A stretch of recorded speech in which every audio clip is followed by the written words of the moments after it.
If you're interested in systematic reviews, it won't be long before you see a forest plot. Why do we need forest plots?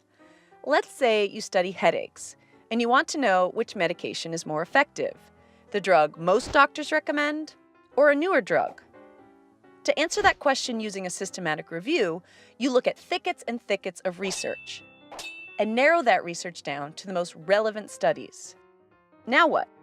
You need some way to quickly display what each study has to say and show what you found when you combine the results. That's what a forest plot is for. Want to make a forest plot? Start by creating a vertical line. This line is known as the line of no effect. It splits your plot into two sections. On one side, you'll put studies that say the newer drug is more effective. On the other side, put the studies that say the standard drug is more effective. Studies that show a big difference between the two drugs, you place further away from the line. Studies that show not much of a difference, put them closer to the line. And studies that don't show a difference are on top of the line. Let's take a closer look at the studies. The square in the middle shows the study result. In other words, what the study discovered when it compared the headache medicines. The size of the square basically reflects the size of the study.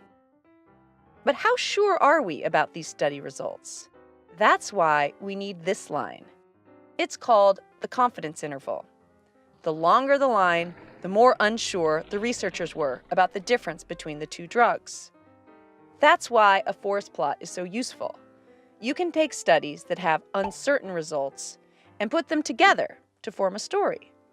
That story might tell you that the newer drug is more effective than the standard drug, the newer drug is less effective, or the results are mixed and you might need to do some more investigation.